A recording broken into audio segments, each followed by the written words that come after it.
All right, everyone, welcome to today's webinar. We are going to cover Domestic Violence 102. So we're going to go in a little bit deeper than the Domestic Violence 101 presentation we had a couple months ago. So real quick, you'll notice that you have a little control panel, little information bar on your right-hand side of your screen. You can change some of your settings. You can raise your hand. You can ask a question through this little panel, and you can also download the handouts. So the handout I have here today is the actual presentation. Make it a little bit easier for y'all to access, and I will be sending that via email after this, just in case. Make sure everyone gets a copy of that so they can make their notes and be able to look back at that. So if you have any questions during the webinar, totally ask the questions. Just type your question into a little question box, click send. I'll get a little notification. Usually I get a notification for it, and I'll go ahead and try and get that answered as I get them. Additionally, we're going to have 5 polls throughout the webinar. So these will just pop up on your screen, and all you have to do is select an option. Some of them have multiple options to select, and we'll go ahead and let you know when they have multiple options to select. So that should be it for kind of the basics of controls throughout the webinar. And you will get an email, a follow-up email after this webinar with a copy of the recording, a little bit more information, and you're welcome to reply to that if you have any questions for me. So let's get into it. All right, so today, what we are going to cover in the hour and a half that we have together. So we're going to kind of break down the differences between the legal definition of domestic violence and the lived experiences of folks who have experienced this domestic violence. So oftentimes we hear experiences, we work with folks, maybe we've experienced this ourselves, and it doesn't quite fit that definition, the legal definition. So there's this disconnect, right? And so we're going to talk through that. We're going to kind of break that down, and to kind of give y'all some information so that you know what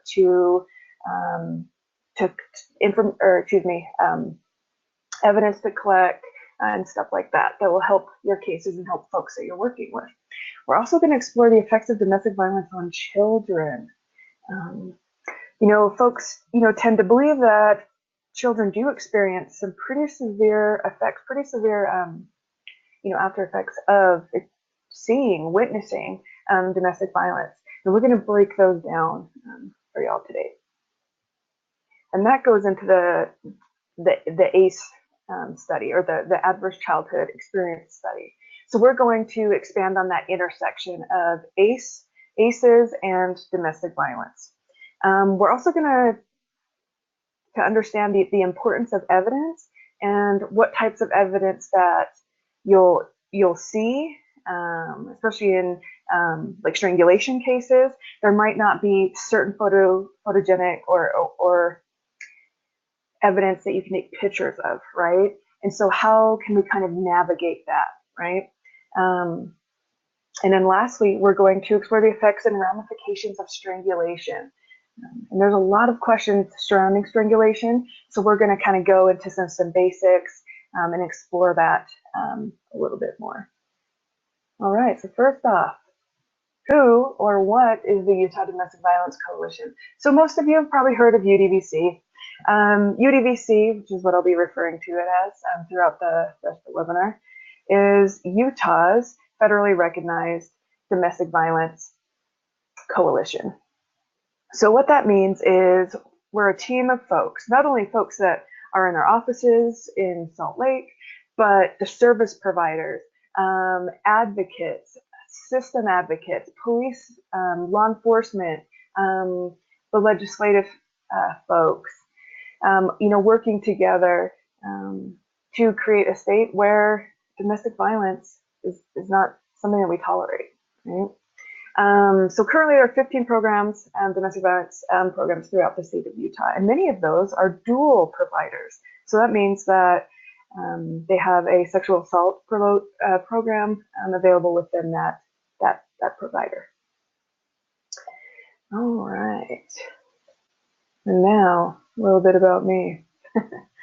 So my name is Andy Tremonti, and I am the Education and Outreach Coordinator for the Utah Domestic Violence Coalition, and that's a big job. That's a lot of stuff that I do. I do a lot of education training throughout the state on underserved survivors, on male survivors, LGBTQ folks, core advocacy training, stuff like that. So basically, if you want a training at your organization or group, go ahead and give me an email. Give me a call at my office, and we can get that scheduled for you. My education history is in psychology and women and gender studies. So that seems to fit really well with domestic violence, right? I do have about 8 years of working with LGBTQ and underserved survivors of trauma. Half of that was with youth, and the other half has been with adult survivors. All right, so we're going to start off with a poll because I would love to know who's here, who's watching, who's participating. All right, so we have a couple different options here. Victim advocate, so a community or a nonprofit. We also, the second one would be police or system or county advocate. Third option is government organizations like DCFS or DHS, Department of Health, stuff like that. Fourth is a social service organization, so like the Road Home, stuff like that. And then the fifth option is other. So like community member, stuff like that. All right, we are at about 71%. Get another couple votes here and we'll see who we have. All right. So that should be popping up on your screen now. And it looks like we have 55% who are community advocates. And we have 9% who work for government organizations like DCFS, DHS, and then 36% other. That's awesome. I'd love to see and find out who those other folks are. All right, so as always, we like to kind of start the presentations, the webinars with a little snapshot of what domestic violence kind of looks like within Utah in the U.S.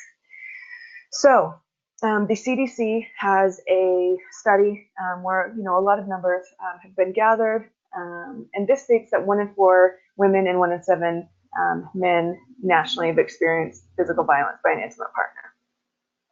And interesting, in Utah, we have 1 in 3 women who will experience domestic violence, so that wide definition of that, throughout her lifetime. And this year alone, 1 in 5 women will experience domestic violence. And then men is 1 in 7 men in Utah who experience domestic violence. So those numbers are pretty similar within Utah and nationally. And 1 in 5 transgender folks, has experienced domestic violence at home because of that non-conforming gender identity. And, that's not including other reasons, why someone would try and gain power and control over another person. So that's kind of an interesting little statistic that we have there. And at least 3 women a day are murdered by an intimate partner in the U.S. And fortunately, the person who has perpetrated that violence, the person who has committed that murder, will oftentimes go on to die by suicide. You'll hear these, in the media, domestic violence, murder, suicide, sometimes just murder, suicide. Sometimes they'll just say, someone was murdered and suspect died at the scene. So kind of, listen to that, kind of, sometimes you're going to have to read between the lines to figure out that it was a domestic violence related crime. All right, so current rates and trends. And this was in Utah. So Utah's DV has been significantly higher than the US rate for the past 5 years. As I mentioned before, our rates in Utah are 1 in 3, as opposed to nationally is 1 in 4 women. So that's a pretty big difference, right? A jump from 25% of folks roughly to 33, 34% of folks. That's a pretty big increase. And in Utah specifically, we have about 3 domestic violence related suicides every month. How often do you think you maybe hear about that? Here when they talk about folks who have died by suicide, it was domestic violence related, or do they know that it's domestic violence related at that time? And it looks like I got a question. It says, what is the homicide rate in Utah?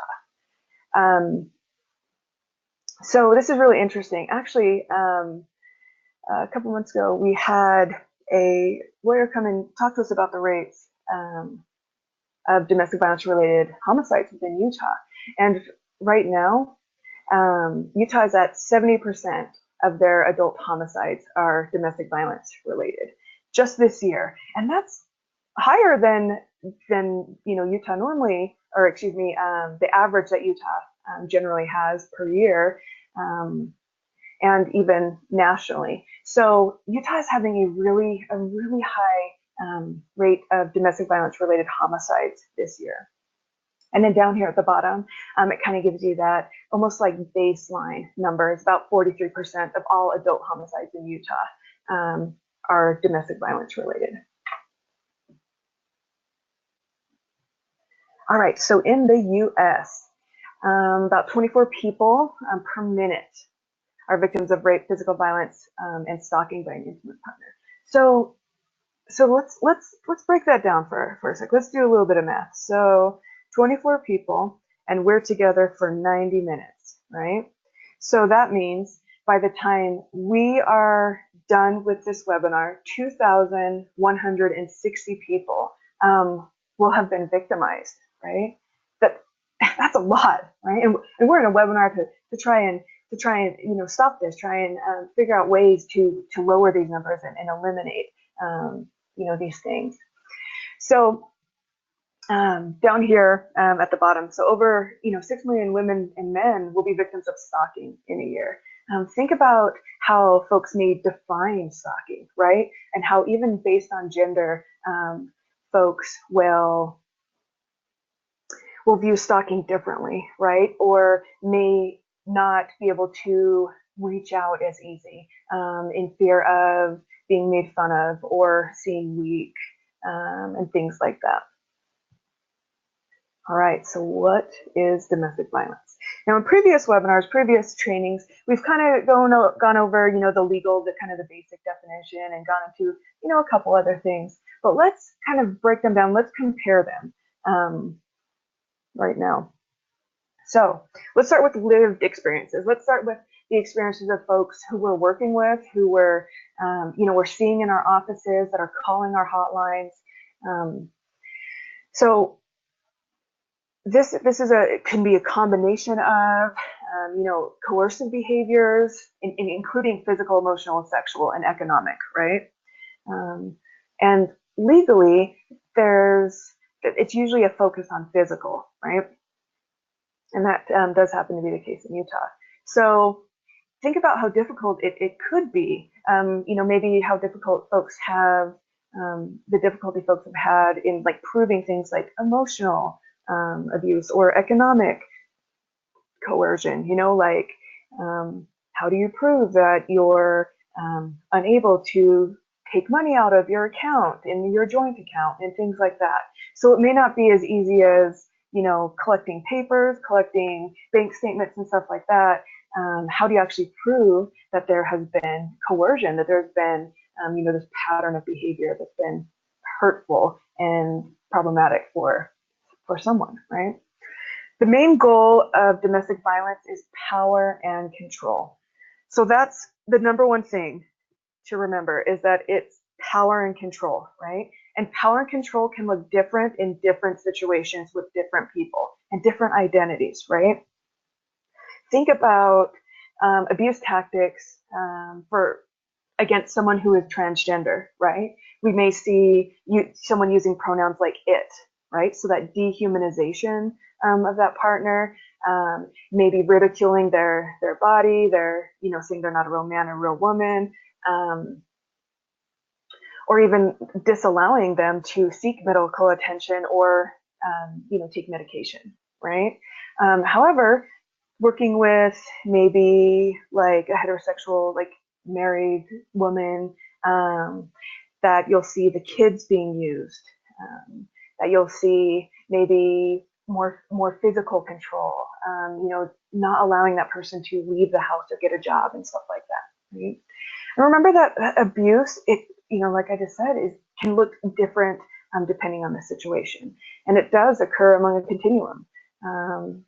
And it can be really difficult to kind of figure that out if there isn't that bruise on someone's arm, or if someone, hair hasn't been pulled out or something like that. So this is really interesting. When we talk about power and control, oftentimes we think about someone directly gaining power and control over someone else, right? And sometimes we don't think about it, or maybe we don't want to think about the use of children, the use of family members, the use of pets, right?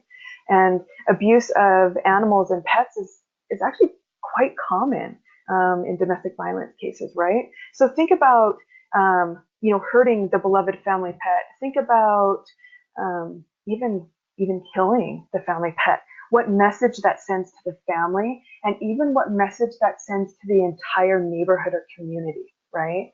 Not only does it put that, that power and control on the folks that are living, in that situation, but it sends a huge message.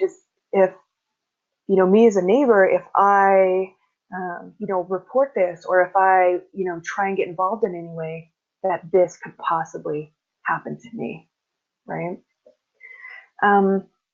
The fourth big dot down, without intervention, it increases in frequency and severity. Oftentimes it starts out small. So think about the times you've heard of the word like grooming, right? So what does grooming look like? Buying people gifts, maybe putting them on a pedestal, like, oh, you're so smart. Oh, I'm so lucky to have you, right? This honeymoon period, this time that we love each other so much, right? And then in domestic violence situations, that all of a sudden, it feels like, well, all of a sudden they're violent, or all of a sudden I wasn't allowed to access my own bank account, or all of a sudden, right? And this kind of makes it difficult for folks to realize that they're in a domestic violence situation, because it's been so nice. Like, they weren't like this when we first met, right? And it's hard to realize, it's hard to understand that, people do change. And unfortunately, people, good people do bad things, right? And just because,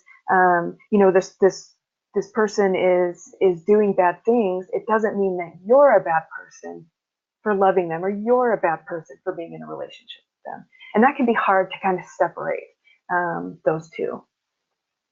And lastly, domestic violence is a crime. It is a crime. Here's, a list of what domestic violence is not. It's not an anger management issue, right? It's not a couples therapy issue. It's not a relationship issue, because we're putting the blame on that relationship, rather than giving, putting accountability on the folks that are perpetrating this abuse or this violence towards a partner. Blaming it on drugs and alcohol. It's not drugs and alcohol who are abusing folks, right? That person has, to have that drive, or those behaviors before. Whoops, there we go. Okay, so here is the legal definition. So Utah State definition, and here's the numbers down here at the bottom. So abuse is defined in Utah's cohabitant abuse law as means intentionally or knowingly causing or attempting to cause a cohabitant physical harm or intentionally or knowingly placing a cohabitant in reasonable fear of imminent physical harm, between cohabitants. So notice how it only says physical on there, right? And we're going to kind of talk a little bit about that a little bit later. But only having physical on there can be problematic because domestic violence comes in so many different forms, right? And this idea of intentionally or knowingly causing or attempting to cause, right? Maybe the cases that you've worked on, how many times have you heard like, well, I didn't mean to hurt them, or I didn't mean to do that. And so that can be hard, right? How do you prove intent, right? And then this last question here, what is a cohabitant, right? And Utah has a pretty broad definition of cohabitant, which is really great because it covers a lot of folks, right? That other states or other laws may not cover, right? So is or was a spouse, is or was living as if they were a spouse, is related by blood or marriage, and that's by 2 points, right? Has children in common, is the parent of an unborn child. One of the G down here, is or was in a consensual sexual relationship with the other party, and that was just recently added this year. And that is pretty important, right? Think about, folks who have been in a consensual sexual relationship and maybe experienced, violence or dating violence, or domestic violence, but not really had a way to pursue that, legally or get those protections. I just got a question that says, are there specific resources for the perpetrator / those with abusive behavior? There are, and I will send you that information after the webinar. So there's some, different ways that you can find service providers that can, treat and help folks who have perpetrated. And oftentimes they go through like DCFS or DHS, and I can get you the information for that in a handout. It'll be much easier, much easier to understand in that handout. Thank you for that question. And that was an excellent question, right? Because we talk about like the cycle of abuse. We talk about, folks that are interacting with, these multiple organizations and, law enforcement and domestic violence service providers. And oftentimes we hear about resources just for survivors, right? And that can be problematic because we're only oiling like one cog in that machine, right? And there's, folks who have perpetrated, how are they being supported? How are they, treating and, getting their needs met, and that can be difficult. It can be difficult to kind of put our minds in that place that, even to like humanize folks who have perpetrated, right? Think about that good-bad dichotomy that we talked about before, right? Oftentimes we put folks who have been in the criminal justice system or folks who have perpetrated violence upon someone else, we put them in that bad section, that bad part of that dichotomy. And then it kind of makes us tone out, right? But if we're not working with and we're not fixing all parts, all the cogs in the machine, that machine isn't going to work correctly. Okay. So now we're going to talk about children and how domestic violence affects children, right? So here's an interesting question. We're going to have that pop up here on your screen. So does domestic violence affect children more than adults? And hopefully that popped up for you. We have yes as an answer. We have no as an answer. Yes, their minds are developing and domestic violence can alter it. Nah, kids are not the target, so they don't get used to it. They don't get it as bad, right? Because oftentimes they're witnesses. And then the fifth option is that I don't know. We got about 50% of folks who have voted. We'll see if we can get some more folks in before we get this closed out.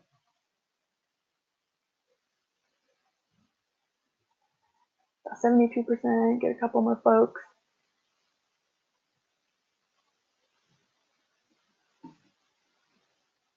All right. get that shared. Hopefully that pops up on your screen there. Okay, so looks like we had 31% say yes, 8% said no, 62% said yes, their minds are developing and domestic violence can alter it. 0% said nah, kids are not the target, so they don't get it as bad.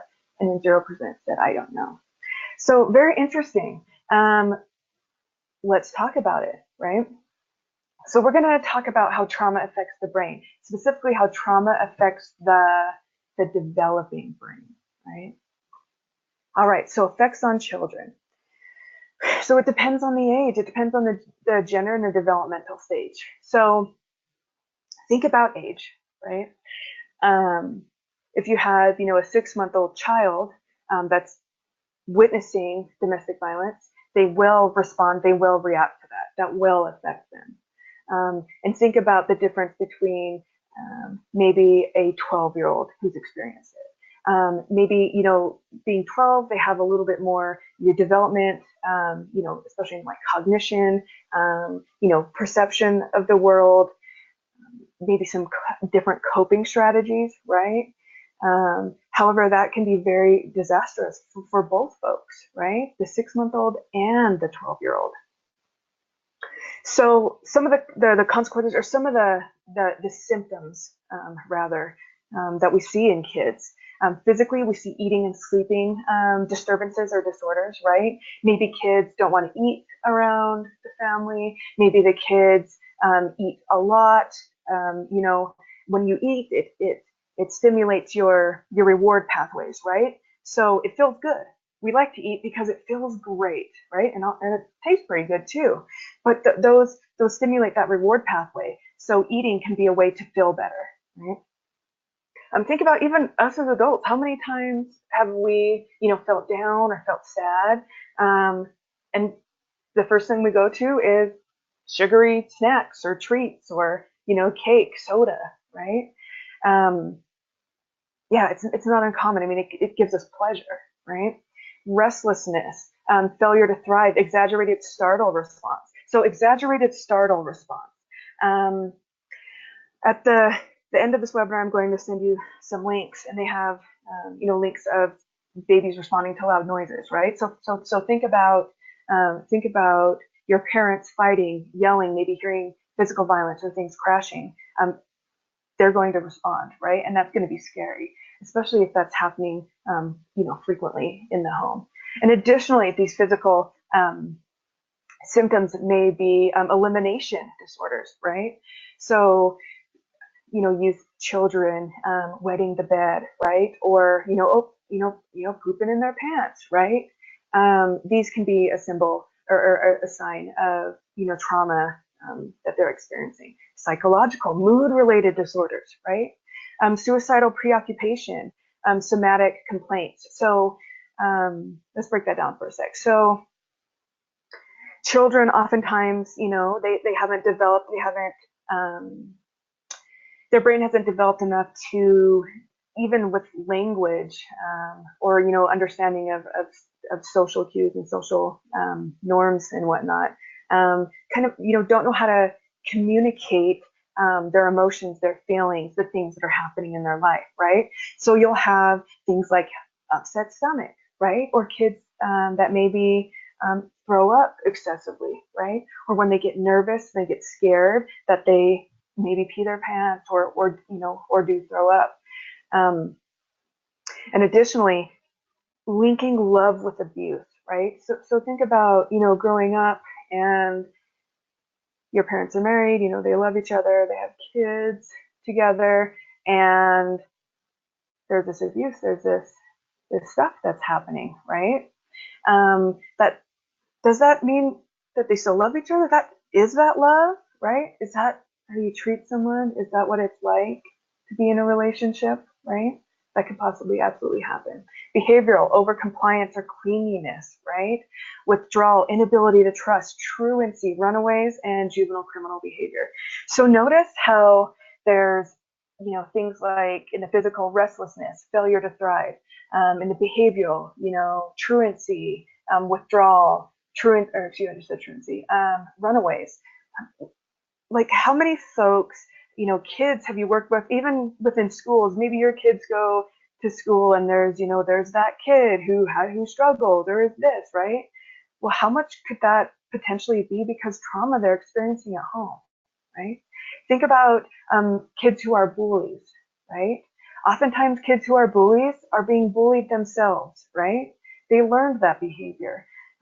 They're responding to something potentially negative, some trauma that's happening in their life, and they're doing it in a way that they feel is acceptable, the way that works for them, unfortunately, right?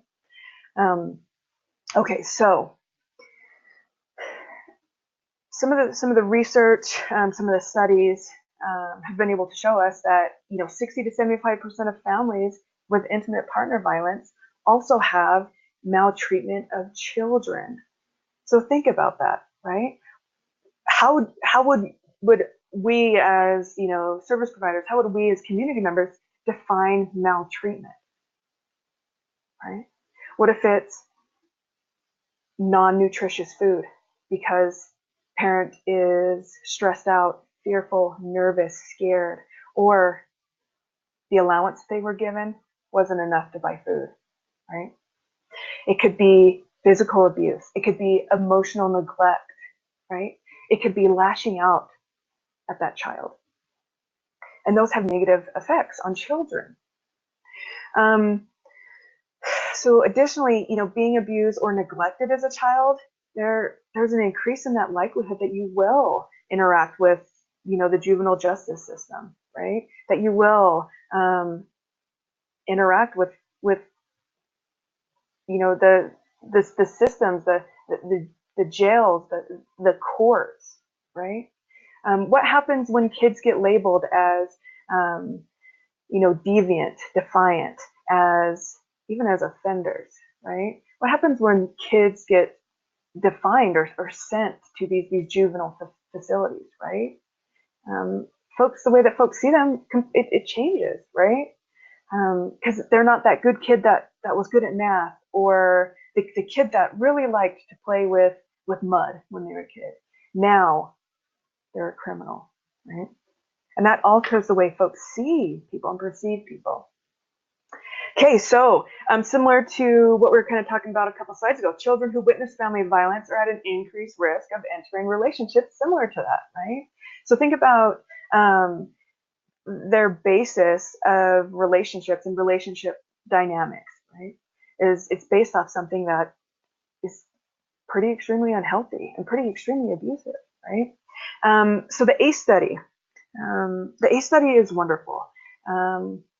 It started off as a study to kind of find out why folks were obese, and the researcher kind of noticed that a lot of these folks had histories of sexual abuse, right?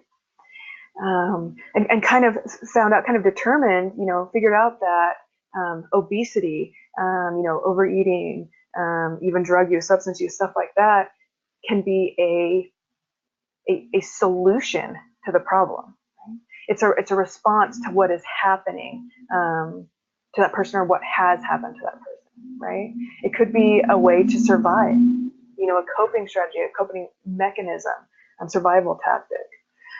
Okay, so here are some numbers for ACE-specific questions, examples in relation to Utah. All right, so, and these numbers were gotten from the Utah Department of Health. So notice that the first column is going to be from the study, and then the second column is going to be specific to Utah in a survey that was taken in 2010. So notice that Utah, we have a significantly higher amount of children who've experienced psychological abuse. So think about that, talking down to your kids, telling them that, why can't you just be like this? Or why can't you just listen? Or, why are you like this? Telling them there's something the matter with their personality, there's something the matter with them. Insults, even questioning their gender identity or sexual orientation. Say, well, why can't you just be like the other boys? Why do you have to act like that, right? That falls under psychological abuse, right? Physical abuse, a little bit higher, a little bit higher. Sexual abuse, about similar. Substance use, pretty similar. Mental illness, pretty similar. Mother treated violently, pretty similar. Criminal behavior, pretty similar. And really interesting too. Think about maybe self-reporting error, right? Maybe some folks weren't as honest in these surveys, right? Think about when we've taken surveys, right? And they're like, do you brush your teeth twice a day? And you're like, oh gosh, right? Do I? And we're like, of course I do, right? Of course I brush my teeth twice a day, but we may not, right? Or, there's something else that we're, quote unquote, supposed to do that we don't do. And we may lie, or we may not put the correct information on there. So that could be something that's happening here too, right? And that these numbers are so low on some of these. And it's not kind of reflecting some of the information that we're getting, on specific instances and, homicide and suicide numbers throughout our state. So here's the ACE pyramid. So basically, what this kind of breaks down, this is, it starts off with these adverse childhood experiences, right? So witnessing one of your parents being abused by another parent, a parent being in prison or drug use, stuff like that. And what it oftentimes leads to, the things that we're seeing as youth, as children grow up, is like social, emotional, and cognitive impairment, which would mean things like depression and anxiety, right? Which then kind of lead to adoption of health risk behaviors. So overeating, substance use, right? Even lack of exercise. So think about how exercise affects not only our mental health, but also our physical health, right? No shame, but when's the last time we went outside and exercised? When's the last time we went to the gym, right? Or maybe even gone for a walk. And then after, these adoption of these unhealthy, these risky, behaviors like overeating or eating very poorly, not exercising, stuff like that, it leads to disease, disability, and social problems. So think of hypertension, right? And think about how diet can exacerbate hypertension, right? Think about diabetes, right? Diabetes. Diabetes can lead to significant disabilities, right? Amputations and loss of limbs and digits due to poor circulation, right? And unfortunately, it does, lead to early deaths. And so on our next slide here, we kind of get a little breakdown, of what we just talked about. So notice on the left, we have some of the effects, right, of increased ACEs, right? So health issues, obesity, diabetes, depression, suicide attempts, STDs, right? Heart disease, cancer, broken bones. Also behavior like smoking and alcoholism, drug use, right? And then life potential. Think about graduation rates, right? Academic achievement, lost time at work, right? Folks who have higher ACE scores will take more days off of work and the school, right? And then that can lead to not graduating or a loss of promotion or, overall well-being. So the higher the ACE scores, the more negative the outcomes tend to be. But remember, there are resilience factors, right? Resilience. I will send you, after the webinar, I'm going to send you a NPR page that has not only the ACE study on it, but additionally it has the resilience test on it too. So you can take the ACE if you'd like, find out what your ACE score is, find out what that means and what happens, what tends to happen with folks within that number of ACEs, and then you can take the resilience score and find out the things that are working for you, right? So things like having a community, having support, even things like exercise, right, can be really beneficial. So ACEs have a strong influence on a lot of things that children and teenagers experience. So think about adolescent health, right? Think about the times that we start experimenting with things. We are in this identity development stage. We're kind of trying to figure out who we are, right? Smoking, alcohol abuse, illicit drug abuse, sexual behavior, right? Risk of re-victimization is a big one, right? Stability of relationships. Think about, we talked before that maybe the model of relationship that you've had was the model of domestic violence, right? And so how will that affect the way you see relationships and the way you interact with other folks and potential dating partners, right? And even the way that you cope with stresses, not only everyday stresses, but bigger stresses that happen within your community, that happen within your home, and stuff like that. So let's get down to a little bit of the neurobiology here. So excessive stress disrupts the architecture of a developing brain. So the neural circuitry. So the wiring of your brain. When you're developing, it's pretty malleable. It's learning from its environment. It's getting that stimulus. It's kind of figuring out. It's making new connections. It's severing other connections that aren't there anymore. And when when kids experience these excessive stressful situations, things that are on the ACE, right? Things like domestic violence, that this could completely alter the way that your brain is structured, the way that the circuitry, the way your neurons, the way your nerves are interacting with each other, right? This almost it programs your brain into being on edge or being aroused often, right? Hyper arousal. Oftentimes we see in folks who have experienced domestic or sexual violence. It's one of the symptoms of post-traumatic stress. So think about how that relates to kids when you're experiencing that, when your brain is developing. So your brain almost stays in this constant hyper arousal state, right? And how can that change the way that person experiences the world, the way that they're perceived, and the way that they perceive the world, right? So trauma-informed advocacy, trauma-informed care, super important, because what we're doing is we're looking at what happened to them, right? Not what is wrong with them.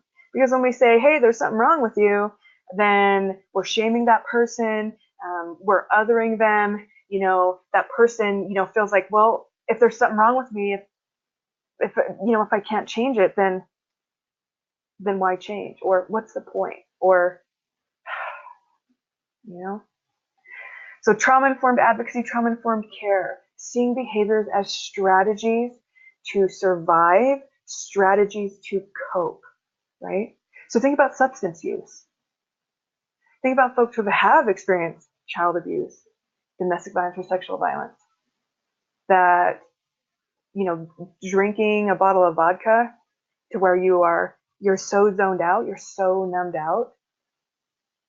Heck yeah, that sounds great with what's happening at my house, with what I'm going through, what I have been going through, right? Not learning other coping strategies, not learning other ways to adapt to our situation. Yeah, that sounds like a behavior that seems, like it would be great given that situation, right?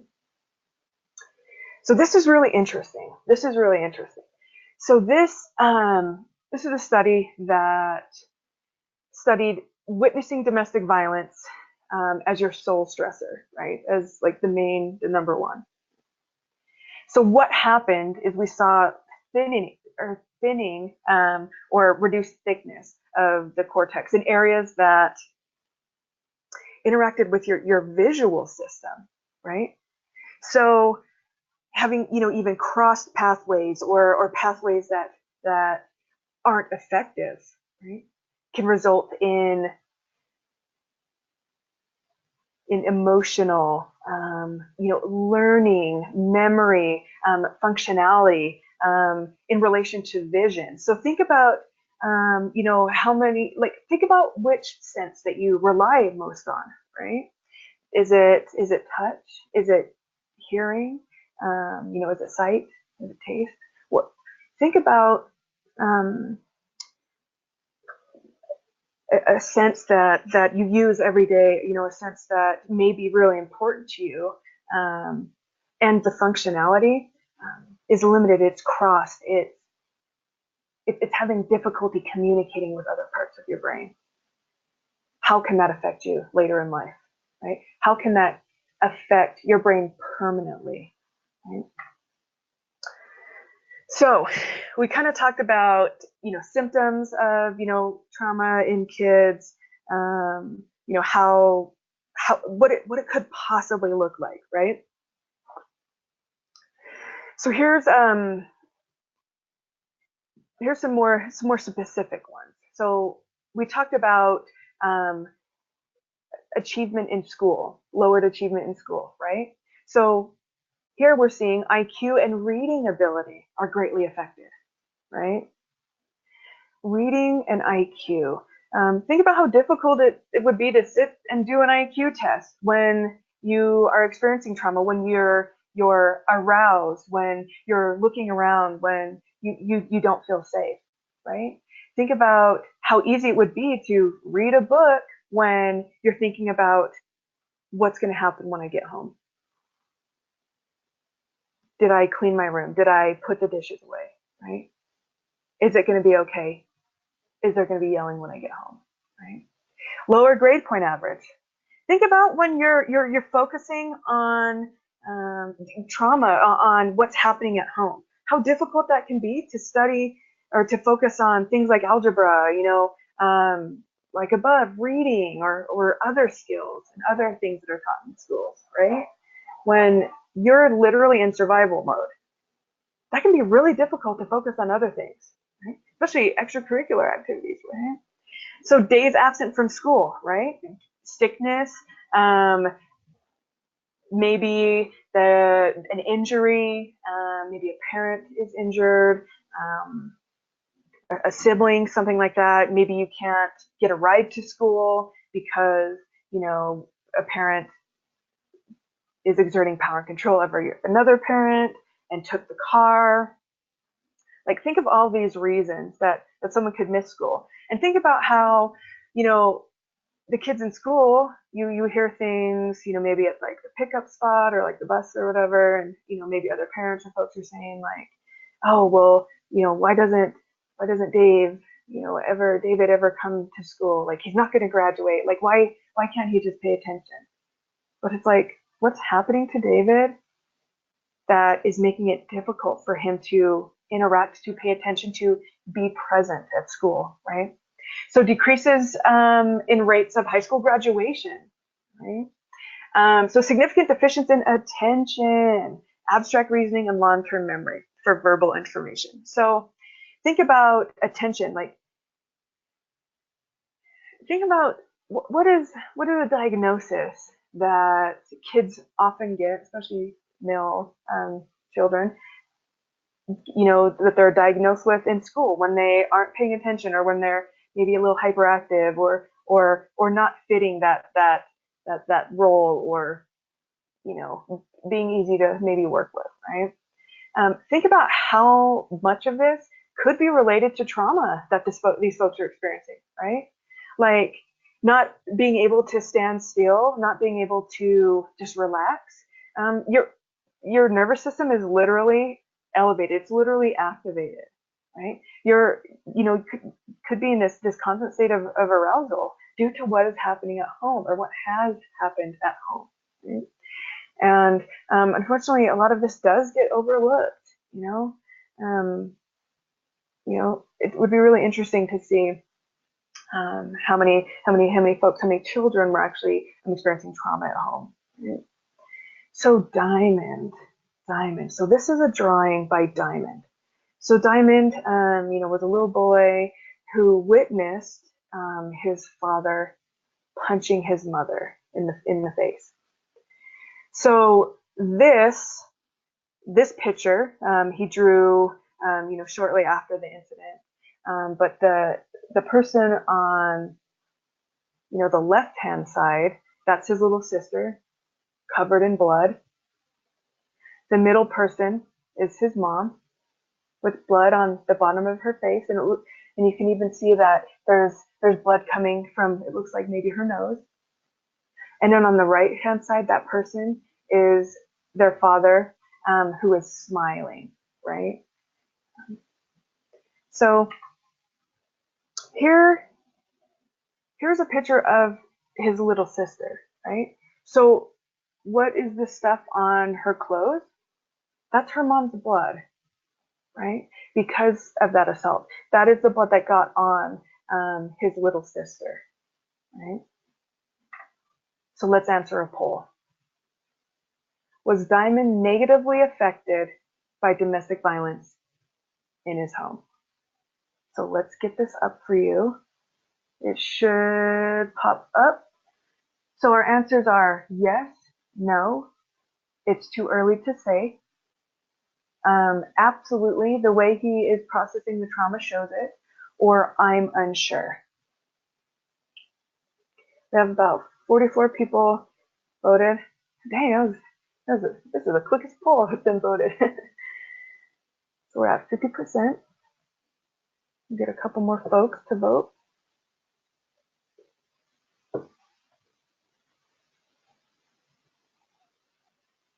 Still at that 50%. A couple more folks on there. I know you're there. I believe in you. So wait a couple more seconds.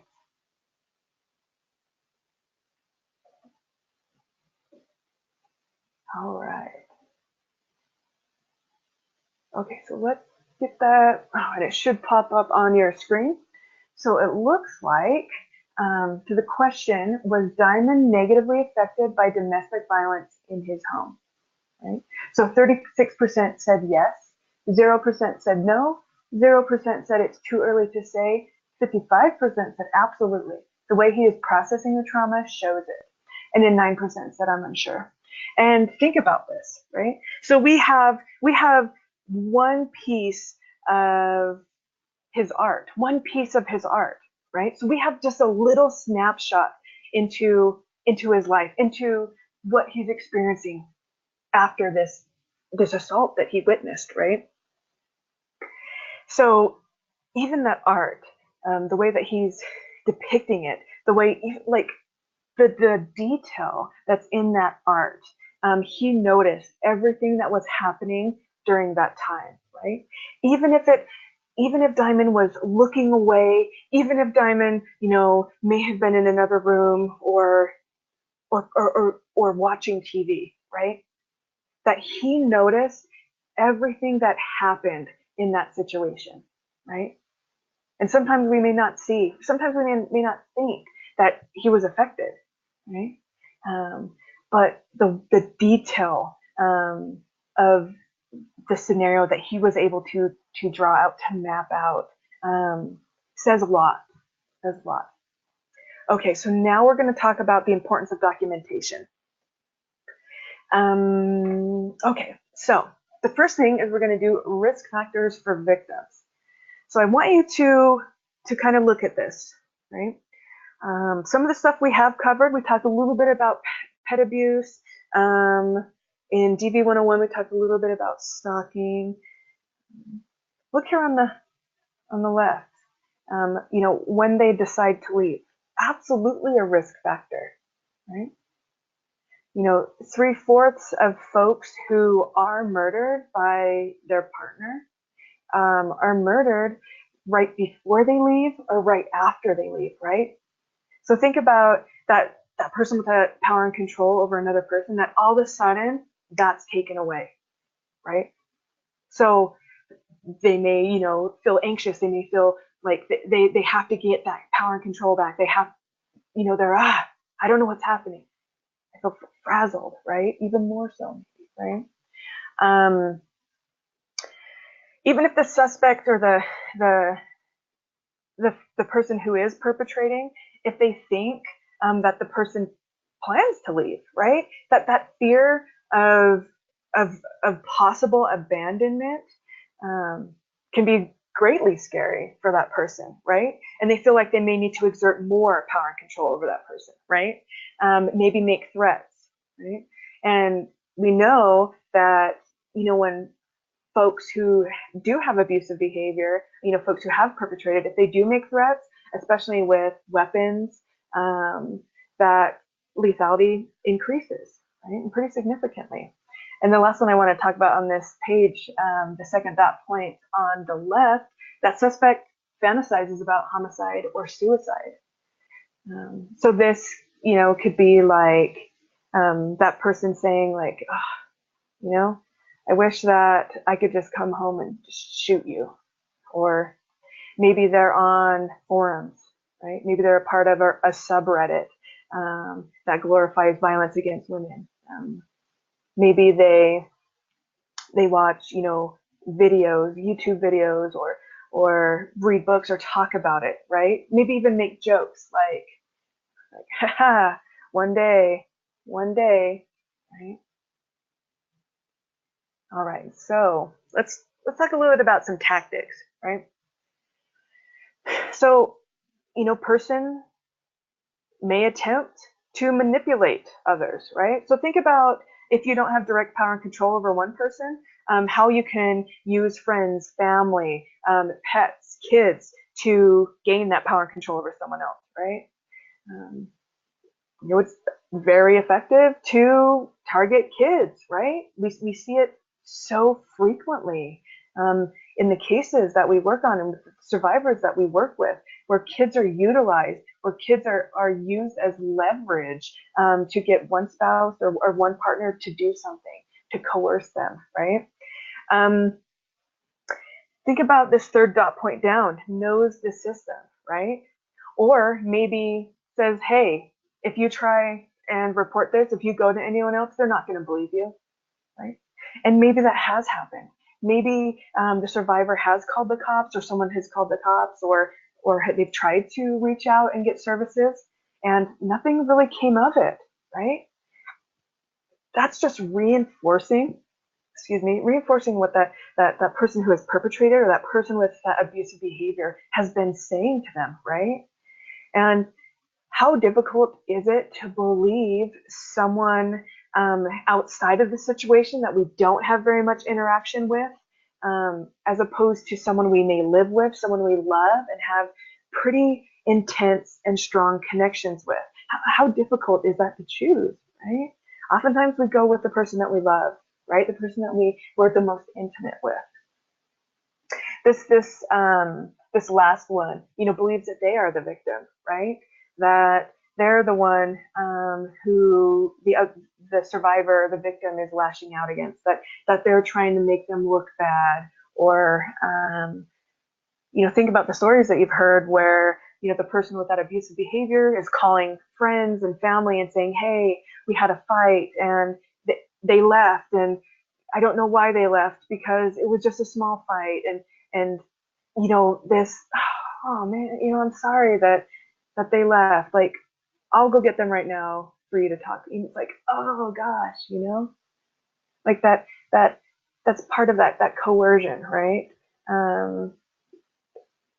Using and even abusing other folks in that situation, not just that one person.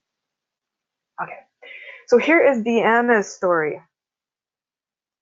So I want you to notice even how some of the similarities are with Diamond's story. So Deanna has a daughter, a 2-year daughter named Martina. And so they were kidnapped by a estranged husband, held hostage. One of his family members, his cousin, actually was the person who drove them, across state lines, kind of, aided in that. while her husband, her estranged husband, beat her, for 4.5 days. And this was literally in front of their daughter, Martina, right? 4.5 days, right? So there were threats. She wasn't allowed to eat, sleep. She was threatened if, she even tried to leave or try to get help, that he would kill her. So the truck was stopped, right? Law enforcement stopped the truck because the company, got wind that the cousin had someone else in their cab, which violated that company policy. So it's really interesting how they found out that information, right? So when the truck was stopped by law enforcement, the threats, continued. That if Deanna told the cops anything, if Deanna, tried to get help, that he was going to come after her, right? So she, was surviving. She was okay. So while he's in, earshot, while he can hear me, oh yeah, I will do what he says. However, when I'm away, when I'm able to get to someone or get to a place where he can't hear me, talk and try and get help, right? So when she got to the hospital, she was able to talk to the ER staff to get services and to get help, right? So unfortunately, when Deanna returned to North Carolina, unfortunately the prosecutor declined to file charges.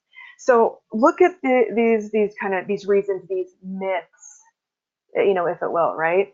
That they were married, right? Assuming that marriage equals blanket consent in a relationship, right? So if you marry me, that means that I can do whatever I want to you, or that it's not against your will because you married me, right? So remember that marriage is not blanket consent. Signing a marriage license or having a ceremony does not mean that both parties or one party is consenting to everything that could possibly happen in that marriage. Okay, it's very important to understand. Second, assumed that, well, if it was really that bad, you should have tried to run. But think about being threatened. Think about the experience that she had, and the idea of running meant not only that she could get killed, but her daughter was at risk, right? And then third, it mostly happened out of state, right? So then, maybe not much that we can do, right? And lastly, unfortunately, her child did get taken away for, it looks like about 6 months.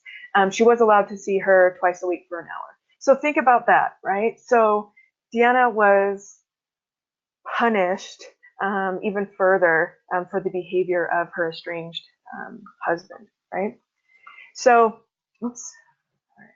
And so next we are going to have a couple pictures that should pop up on your screen. And there's not going to be any blood, gore, stuff like that. The pictures that will be featured through the rest of the presentation are going to be mostly bruises and a little bit of swelling. So it's okay to turn away. It's okay to practice self-care. All right, so you've probably seen this picture in almost all of the domestic violence trainings that you've had. I know that I've seen this picture in so many different trainings, right? So this is a picture of Deanna in the hospital. So look at the intense amount of bruising, right? So all that bruising, right? We would not have had that picture if that nurse did not take that photo. If the nurse did not take and gather that evidence, right? And went to the law enforcement and was like, this is literally what happened, right? And so because we did have that evidence, that Deanna's case was able to be prosecuted under federal VAWA laws. So domestic violence, kidnapping, and domestic violence assault. And more specifically, because it crossed state lines. So then that becomes like a federal issue. So Robbie was sentenced to 22 years.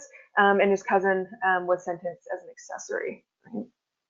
All right, so now let's talk about documentation. So we have these pictures, and notice that we have pictures from different angles, right?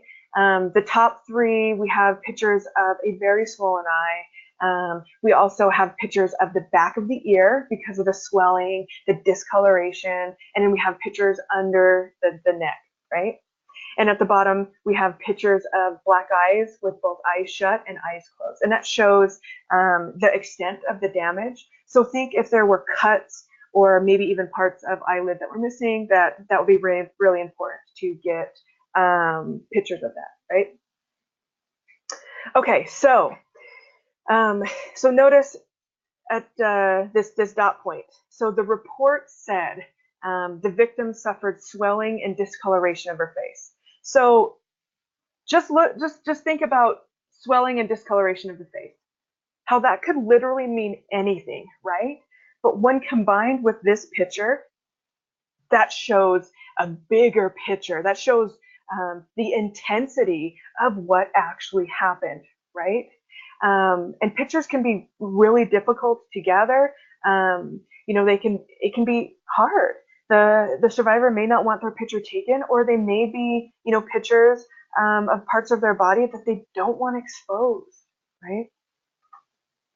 So, you know, looking for target sites. So notice there's a bunch of bruising, and then you see the bigger bruises. You see the impact point, and where the bruising and the damaged area, and how the blood has kind of flowed into the muscles around that, right? It's always good, best practice to have a ruler in the picture, because having that ruler, you can show how big it is, and also having a ruler next to it, it can be easier to determine, like handprints, fingerprints, or you know, finger marks, knuckle marks, stuff like that. So this next one, this is very, very interesting, right? So we read this: during a verbal altercation with the victim, the defendant struck the victim with a fork. Okay, so when you think of, okay, the defendant struck the victim with a fork. So did that person throw a fork at that person? Did the person, was it a plastic fork? Did they like kind of stab or poke at that person? And then we see the picture. Look at that fork is enormous, right? And it looks, there's a little bit of like gleam, a little bit of shininess to it. So it looks like it maybe made of metal, right? So look how big that fork is. That's very different than someone poking at you or throwing a dinner fork at you, right? And how different the severity of the damage can be. Okay, so photogenic evidence, you know, support and enhance the written documentation, you know, the past couple slides. So think of, in this scenario, we may describe, you know, the picture on the left as, you know, the person has line marks on the back, maybe some bruising. Okay, well, what were they maybe hit with? Like, what could that be from? And then we have pictures of the actual device that's used, and we have a picture of like what the instrument or the device would you know, typically look like, and then the one that was used in that attack. So it kind of shows how the aggression, the severity of it, with how damaged that implement was. And so now we're going to talk about strangulation and evidence retention for strangulation, and kind of the issues that surround that. So, all right, so now we have a poll. All right, so fourth poll, it should pop up on your screen momentarily. What is the difference between choking and strangulation? What is the difference between choking and strangulation? Your options are, there isn't a difference. The second option is choking. Choking, something gets lodged in your throat like food. Strangulation, pressure on the throat from outside source. Choking, pressure on throat from outside source, or strangulation, something gets lodged in your throat like food. And you can pick multiple answers.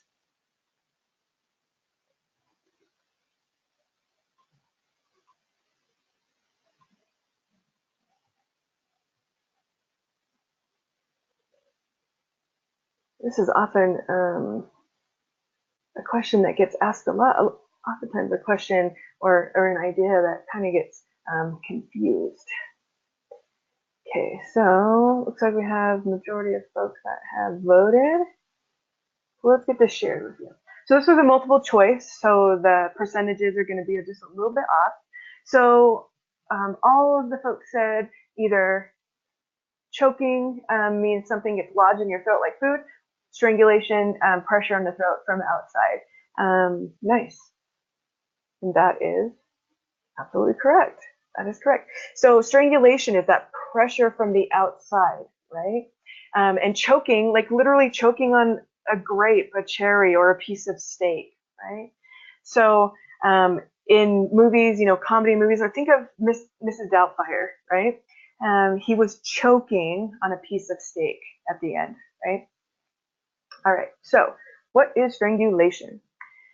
All right, so it's a form of asphyxia, so lack of oxygen, right? So it's characterized by the closure of blood vessels or air passages on the neck.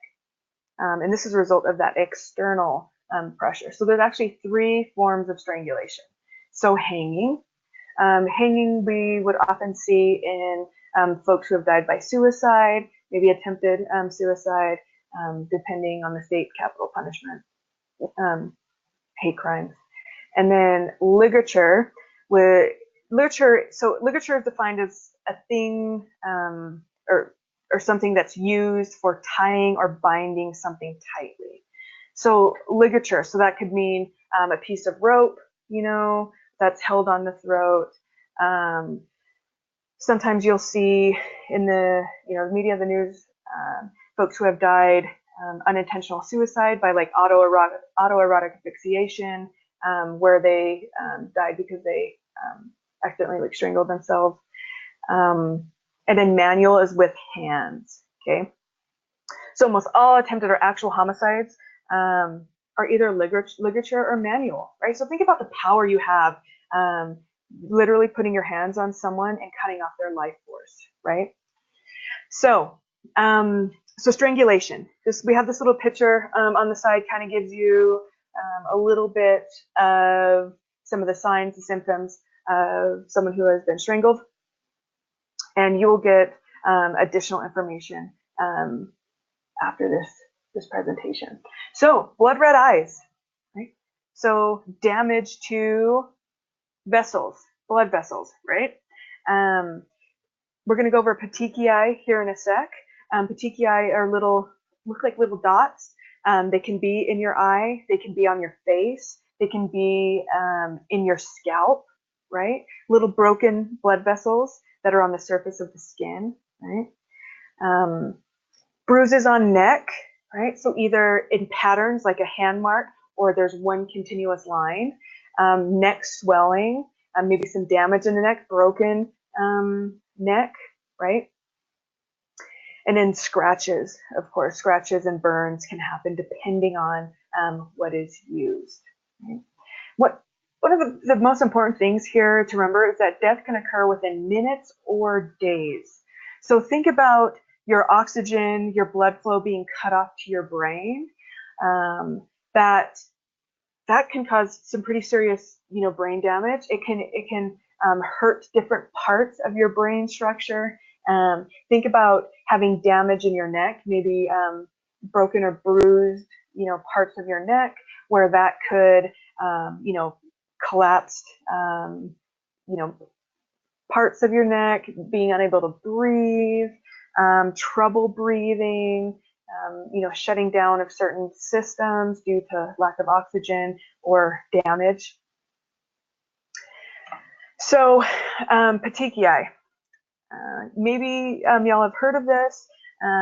Petechiae.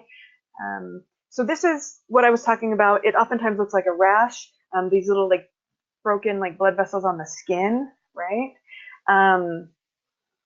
So think about when you're sick, or maybe when you've had a child that's been sick and they cough so much that they get a little rash on their cheeks, right? So when I'm sick, I get a little rash on my cheek because I cough so much, right? And that is petechiae, right? So there's other, typical, like quote unquote normal ways that, folks may experience petechiae. But in relation to strangulation, here are the signs. Here are things to look for. So the petechiae will only occur above where the pressure was placed on the neck. So above where that person was strangled. So above the rope that was used, or above the person who was using their hands, the manual strangulation. Oftentimes there'll be the large hemorrhages in the eye. So like, bigger looking, petechiae, you'll see it looks like a blood vessel just, blew up in their eye, and their eye is red except for, the pupil and the coloring of their eye. It can also be seen in the mouth and in the throat, right? And remember that if there isn't petechiae, it doesn't mean that the strangulation wasn't life-threatening, because oftentimes petechiae goes away. It can go away in a couple hours. It can go away in, a day or so. So you may not notice it when you're first working with that person, or it may have gone away by then, right? Here's an example. So notice how it literally looks like a rash. And it looks like she has like strawberry blonde hair, maybe red hair. She has very, very fair skin. So it could look like rosacea, right? But the thing that I really want you to notice is on this right-hand side, notice that right above that like jaw, or excuse me, right below that jawline, we have the skin looks, relatively normal, right? But then at the top is where we have like this rash, like these broken little vessels. Right? Notice how there's a pretty distinct difference between the two, right? So we can tell that this person was strangled right below their jawline. And this person, notice how even like the top of her chest, where her collarbone is, the bottom of her throat and her neck, there's no discoloration, it's pretty uniform color. And then we get to a couple inches below that jawline, and we start to see the petechiae, right? So we start to see the damage of that pressure that was put on her throat. So that is an example. That's what petechiae can look like. So here, a little overview of strangulation injuries, right? 50% at the scene have no visible injury, right? So how do you take pictures?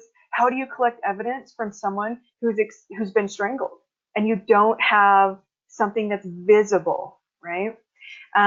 Or there's only pain, so we don't see visible stuff and they just experience a little pain.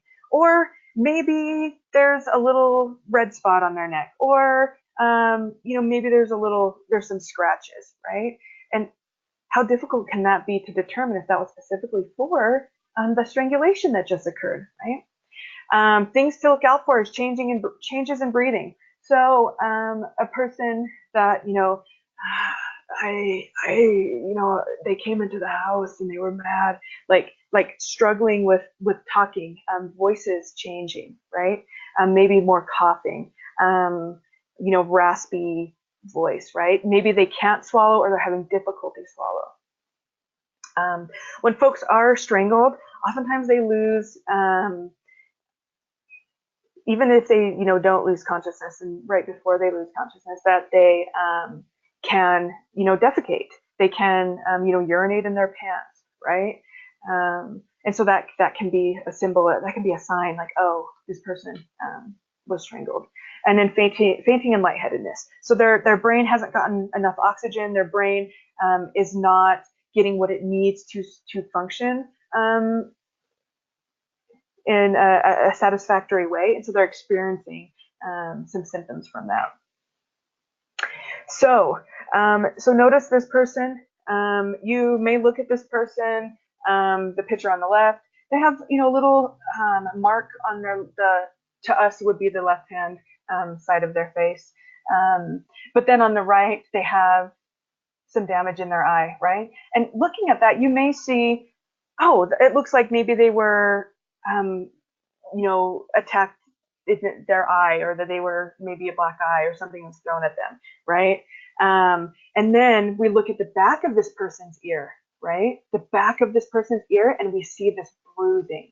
We see the bruising of that possible strangulation assault, right?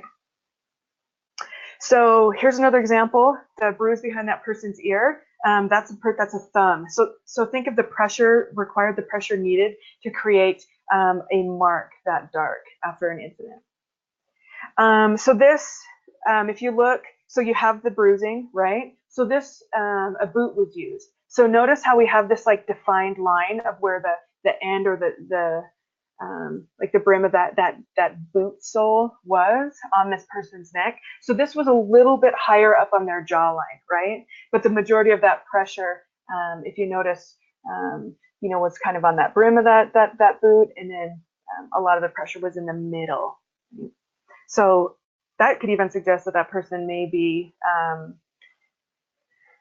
depending on where they were situated, dependent on are they left handed, or they are right dominated or left dominated.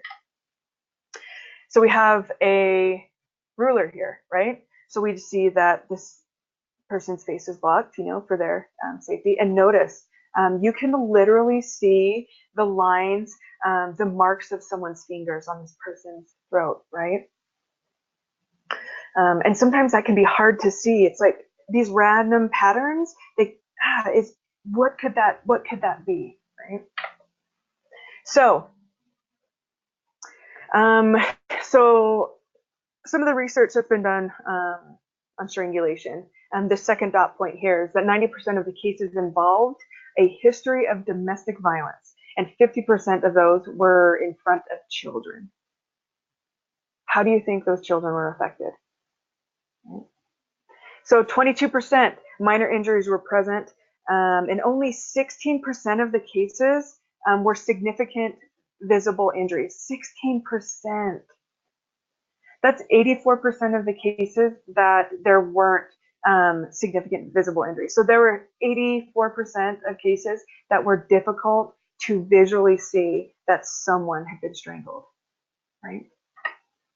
Okay. Here's the last poll. I want to know what you think. So why don't strangulation victims generally ask for an ambulance or go to the ER after a strangulation incident has happened? So a poll should pop up on your screen. The answers are, they are alive, so why go to the doctor? And you can select multiple. Fear of retaliation, they can't afford it. Embarrassment, or unknown or other.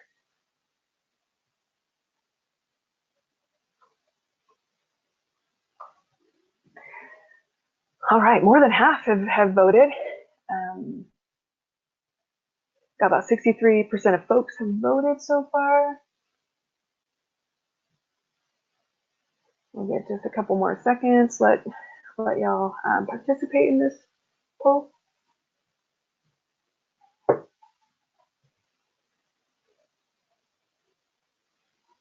All right, so this should pop up on your screen in a sec here. All right, so this was a multiple choice answer. So that's why the percentages aren't matching up. Okay, so it looks like the majority said fear of retaliation. We had 80% with fear of retaliation.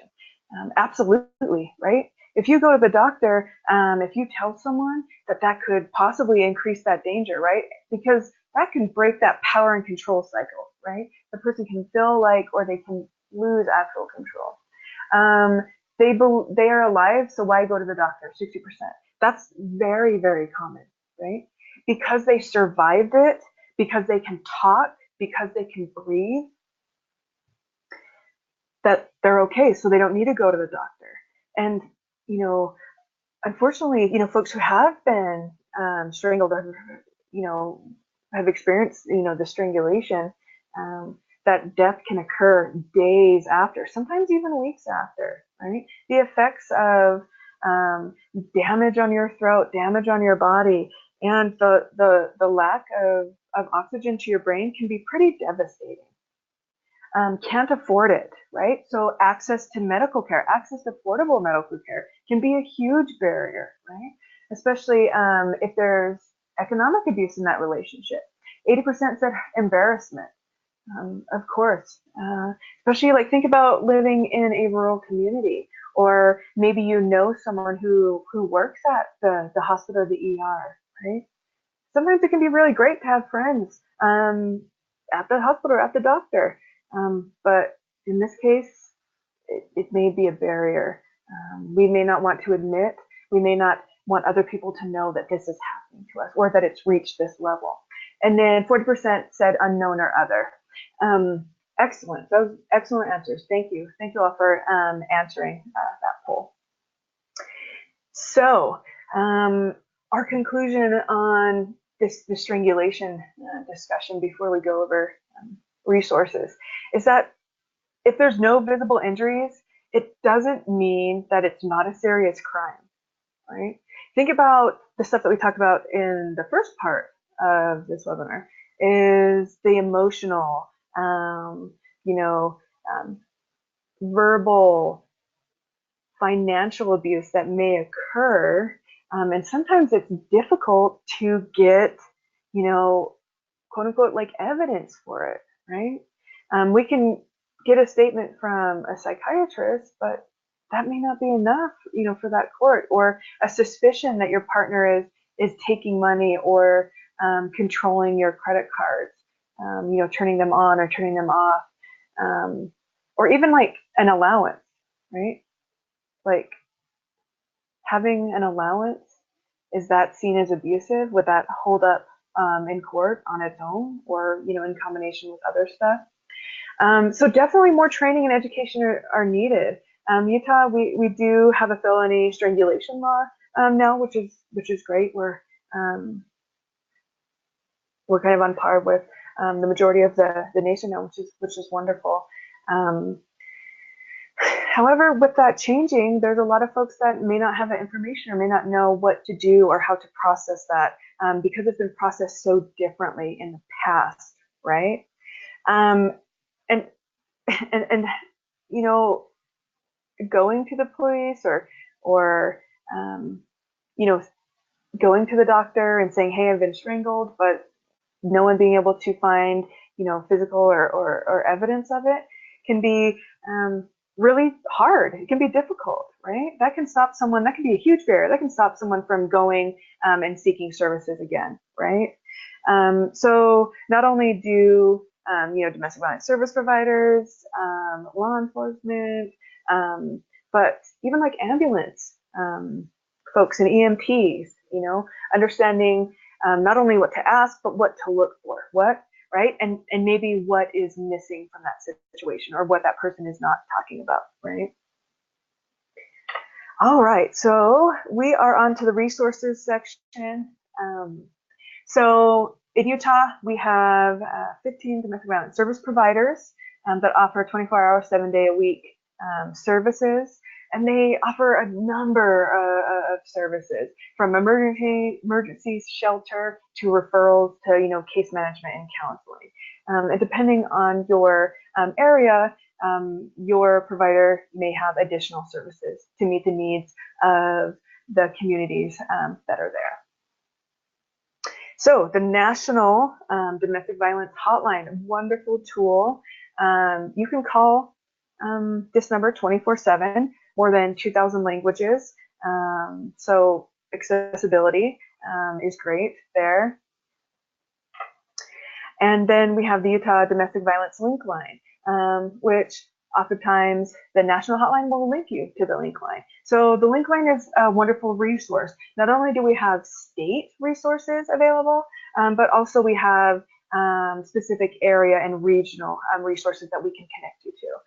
So if you are a service provider, you can call this number. If you're experiencing domestic or sexual violence, you can call this number. If you have a question, if you know someone and you don't know what to do, call this number. Excellent resource folks literally there 24/7 to help you and connect you with the resources that you or your clients or folks may need.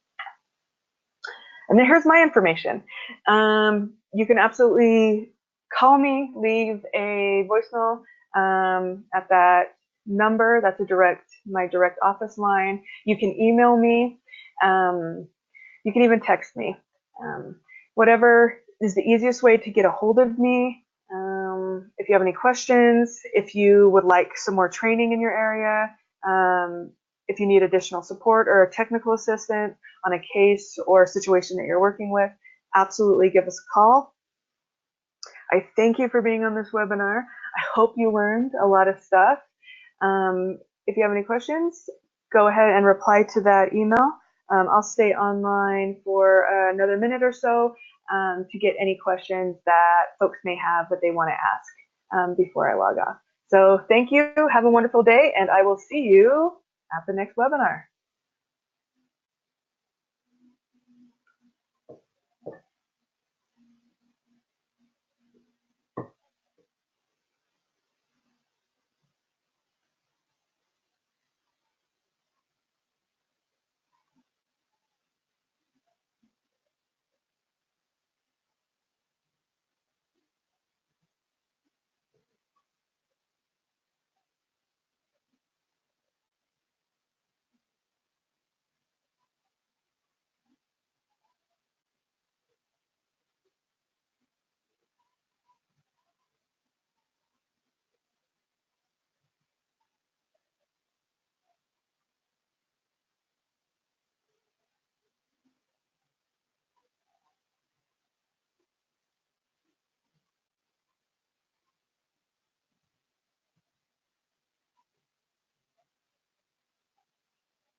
All right, looks like we don't have any questions. So I will be awaiting any emails from y'all. Thank you.